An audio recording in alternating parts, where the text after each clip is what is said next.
Beyond what is known lies an unexplored world of shadows and phantoms. A land that knows no limits of time or space.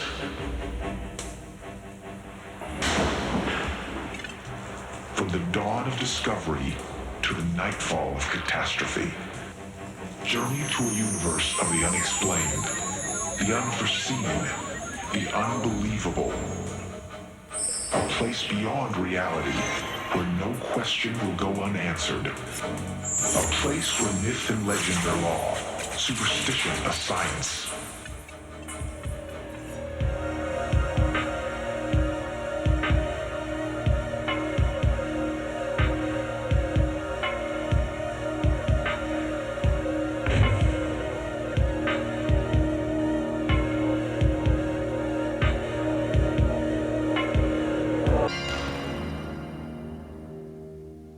Time for our journey to begin.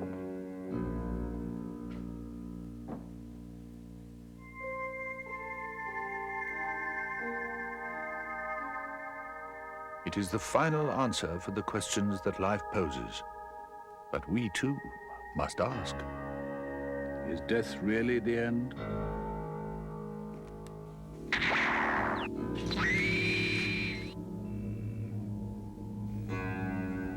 Knowledge surrounds these library walls, and with these instruments, that knowledge can be ours.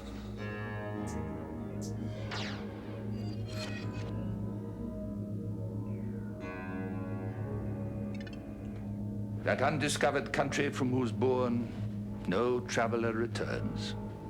Shakespeare had that view of the land called death, a frightening terrain just outside the borders of our lives. But this undiscovered country has been explored and charted by men and women who have crossed over and have come back to tell their tale.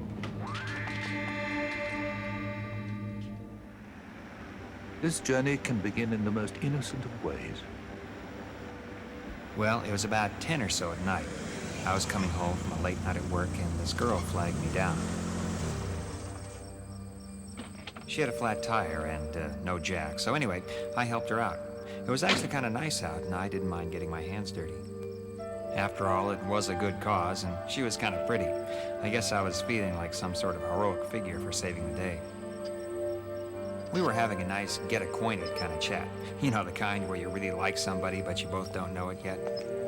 When this real weird guy showed up from nowhere, and, well, he didn't seem like he was going to leave. I must have been distracted, because I never even heard that car.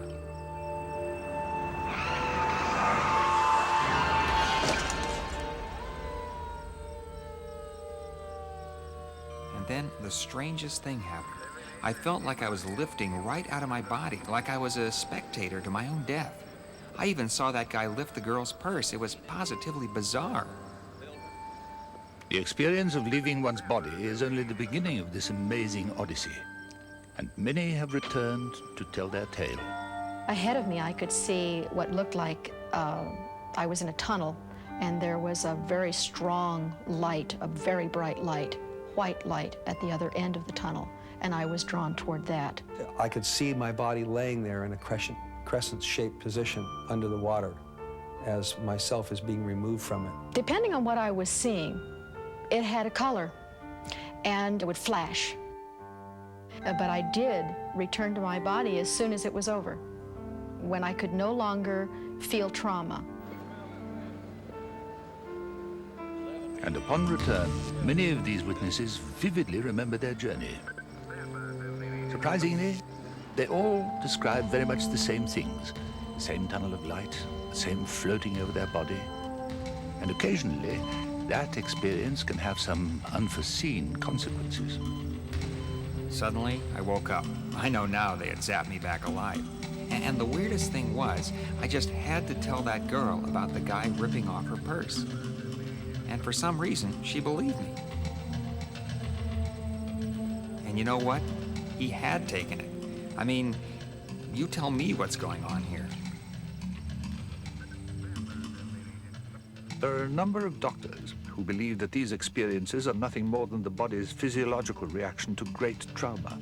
or a product of the drugs administered during life-saving procedures. But nobody can say for certain. In the United States, 73% of the population believe in life after death. That number is even higher in other parts of the world. Belief in an afterlife has always been with us. Neanderthal man carefully prepared graves with food to sustain a long journey.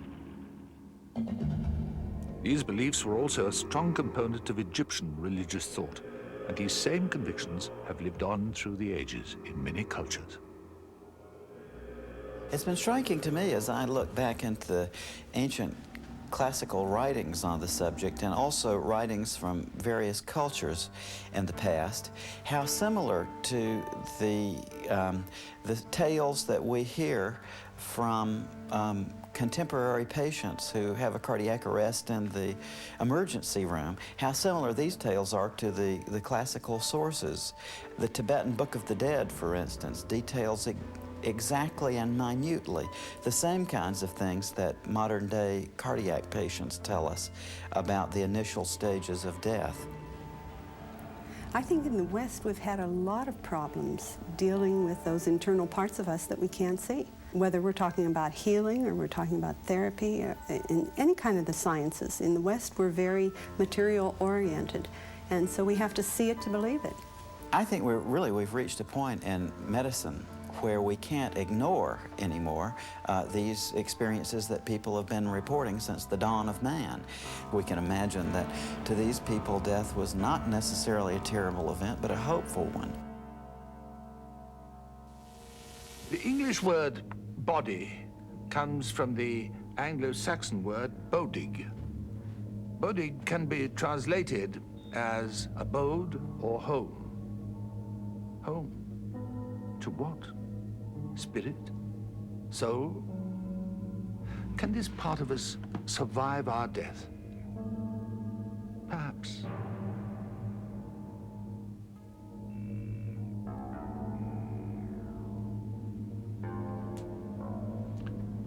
These two men could hardly be more different.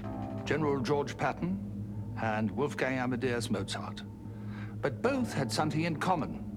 One believed he had been reincarnated. The other, some believe, was reincarnated. These are only two of the better-known people who may have experienced a past life. General Patton was a dedicated soldier, a self-proclaimed war lover. And he passionately believed that he had lived before as a Roman warrior, and that warrior lived inside him as he fought his way through history. Mozart was one of history's great prodigies, composing his first mature work at the age of 4. Could such precocious talents merely be the premature awakening of a soulmate? Well, certainly a lot of people spontaneously remember past lives, and it's very vivid. And then we have these geniuses like Mozart, at the age of 6, writing symphonies that just belie the fact that we could just have a very mechanical, physical brain. It is illogical to me that anyone can sit down and with a complicated machine like a piano can play it perfectly by listening to the music. I'm not sure what kind of brain cells need to connect to do that. It is my viewpoint that in an earlier lifetime, these people knew how to play the piano and play it well. Mozart, I think, is a classic example of this. We come in with learning from previous lives, tremendous learning. And so we have child prodigies and geniuses. As far as I am concerned, this is recall. We access past lives all the time. I'm going to count slowly, and when you feel you're approaching this beautiful clearing, nod your head. This idea of some past life living on after physical death is a startling one, and a new kind of psychological study has been developed to explain it. A new age science called past life therapy. Are you real? Will you help me? Are you from God? Are you from the white light? Kill me. This woman is about to journey back into her subconscious.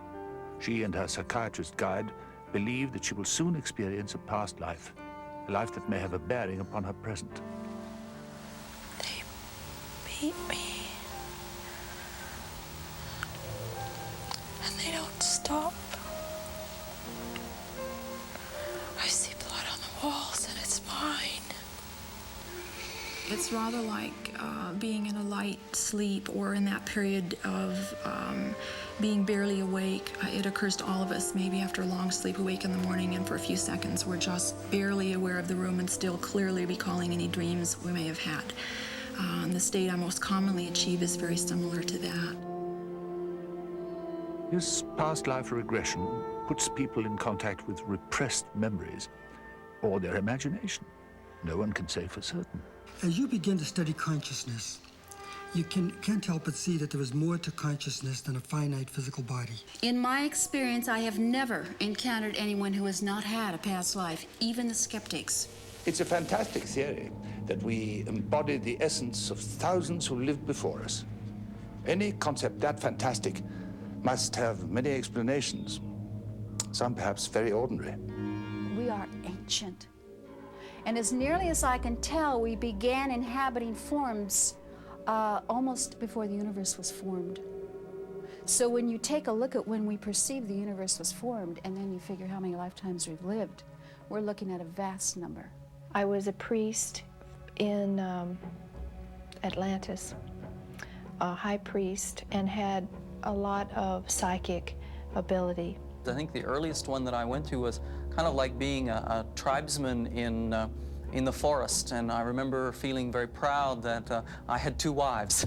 When she regressed me, I found myself on a ship, and I was a man, and I was the first mate. The only lifetime that I've been able to validate to a certain degree was the lifetime that I was the wife of Marcus Aurelius Caesar.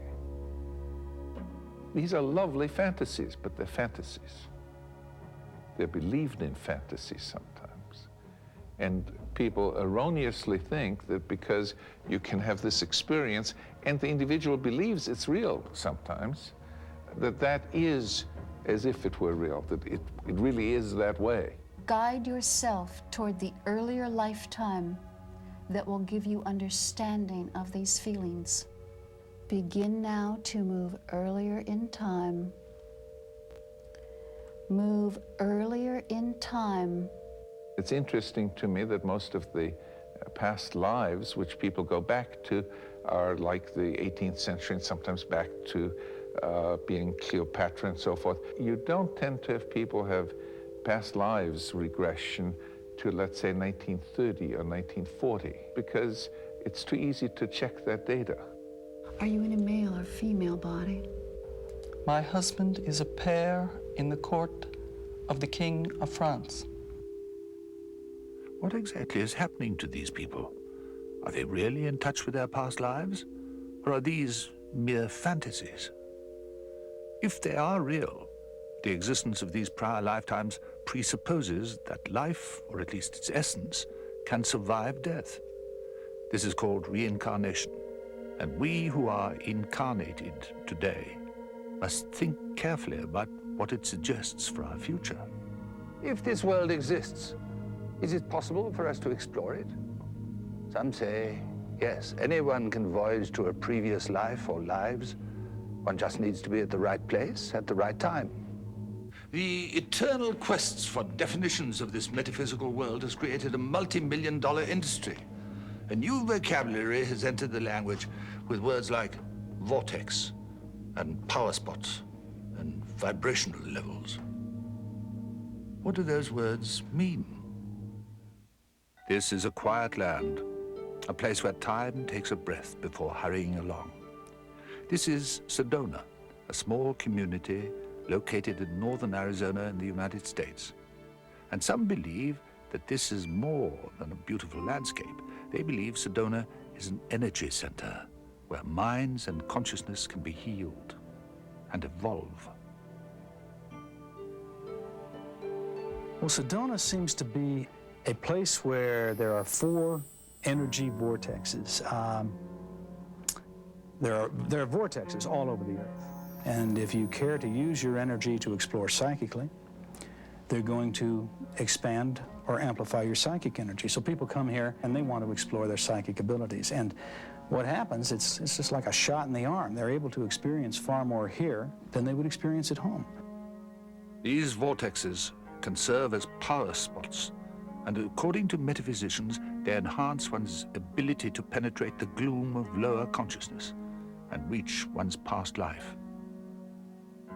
It's a physics type thing. It's electromagnetic energy fields with the magnetic energy of the vortex. And what we do is we blend or mesh our energy, our individual energy, with the vortex energy, and we ask questions, be it on past life regression or futuristic even. I was a bit of a skeptic regarding the vortexes, and I can really say I got more from it than I thought I would.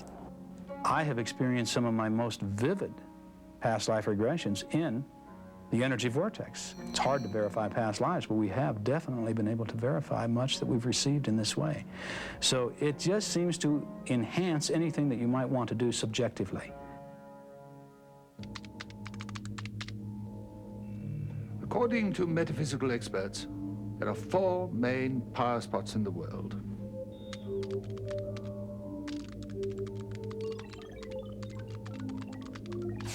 Positive power spots are located in 2 places, here in Kauai in Hawaii and in Sedona, Arizona. Negative spots can be found in Sussex in England or in the Caribbean, in a place known as the Bermuda Triangle. In Sedona today, Dick Sutphen conducts mass seminars where hundreds pay hundreds to connect with their latent psychic abilities. But some believe that these fantastic powers are only fantasy powers, located in the imagination, not in a vortex. Any time throughout history we've had miracle places, and it has much to do with the expectations of the individual. Janet, the great psychiatrist of the 19th century, studied Lourdes, and he said, I can tell by the amount of dust on the traveler's shoes whether he will get cured. The further he comes, the more likely it is that he'll be cured. These are magical events. They're fantasy events. I think we are on the edge of a new age. I think the difference between the old age and the new age is the fact that new agers tend to find their answers within.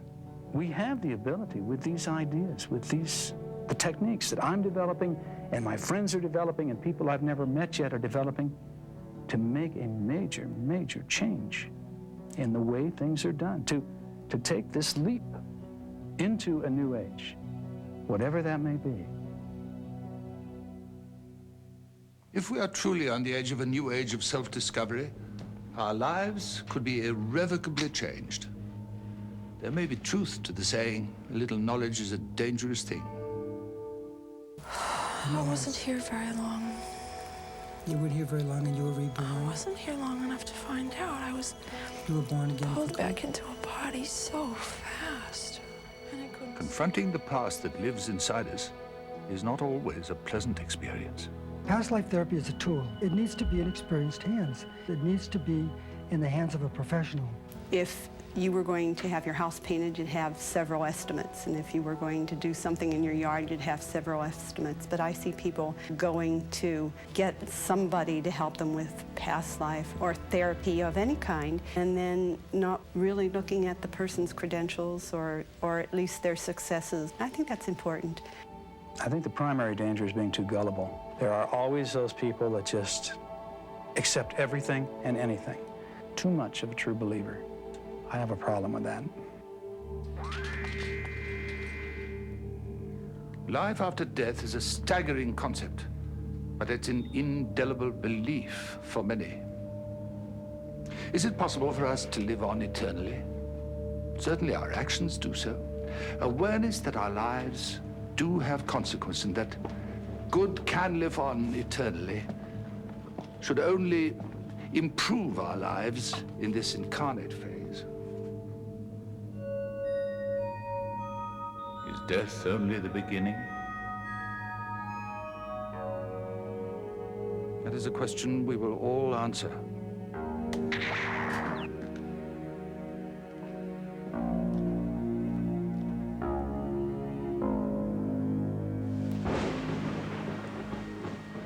Secrets and Mysteries presents information based in part on theories and opinions, some of which are controversial. The producer's purpose is not to validate any side of an issue, but through the use of actualities and dramatic recreation, relate a possible answer, but not the only answer, to this material.